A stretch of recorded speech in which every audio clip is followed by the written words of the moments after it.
எங்கள் அக்கா பசங்களுக்கு ரொம்ப கஷ்டம், கொஞ்சம் ரொம்ப பூர் ஃபேமிலி. அதனால் அவங்க எங்கள் அக்கா பையனை படிக்க எடுக்கிறதுக்காக மேடம் வந்து மீட் பண்ணோம். மேடம் மூலமாக தான் வந்து ஒரு ஹெல்ப்புக்காக வந்து இவங்க கொரோனா டைம்ல வந்து இவங்களுக்கு ஸ்கூல் ஸ்டூடெண்ட்ஸ்க்காக நம்ம வந்து வீடு வீடா வந்து இது பண்ணாரு சார். அது வந்து எனக்கு ரொம்ப மனசு கஷ்டமா போச்சு. எனக்கு வீடு வீடா வந்துட்டு அந்த ஹெல்ப் எனக்கு கொஞ்சம் ஏதாவது ஹெல்ப் பண்ண முடியுமா அப்படிங்கிற மாதிரி கேட்டு அந்த குழந்தைங்களுக்கு நம்ம ஹெல்ப் பண்ணோம் 2 இயர்ஸ் முன்னாடி. இந்த வாட்டி இவங்களோட அக்கா பையன் அதே மாதிரி வந்து இந்த மேடம் நீ போய் பாரு அப்படின்ற மாதிரி வந்தான். அந்த பையனோட அண்ணன் வந்து காலேஜ் வந்து ஜாயின் பண்ணியிருக்கான். அவனுக்கு நம்ம ஹெல்ப் பண்ணியிருந்தோம்.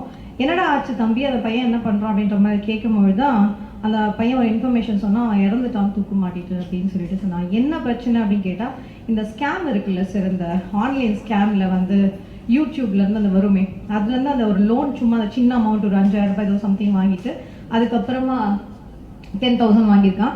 அதுக்கப்புறம் அதில் வந்து அந்த மிரட்டி அந்த டீம் வந்து ரொம்ப இது பண்ணுவாங்க. அது ஒரு பெரிய ஸ்கேம் அது இந்தியாவில்.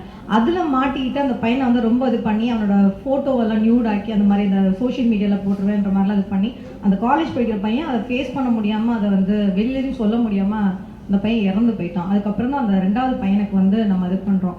ஸோ இவங்களுக்கு ஹெல்ப் பண்ணுறது எனக்கு என்னென்னா, நான் சொன்ன மாதிரி தான், நமக்கு இந்த இடத்துல ஜாதி மதம் இல்லை, எந்த ஒரு இதுவுமே பேதம் இல்லாமல் நம்ம வந்து ஒரு பிராமின் இருக்காங்க, கிறிஸ்டியன் இருக்காங்க, அதுக்கப்புறம் முஸ்லீம் இருக்காங்க, நம்ம யாருக்குமே வந்து ஒரு கல்வின்றது எல்லாருக்குமே பொதுவானது அப்படிங்கிற ஒரு இதில் வந்து என்ஷூர் பண்ணி நம்ம இன்னைக்கு கொடுக்குறோம். ஸோ எனக்கு ரொம்ப ஹாப்பியாக இருக்குது சார் இவங்களுக்கு கொடுக்குறது.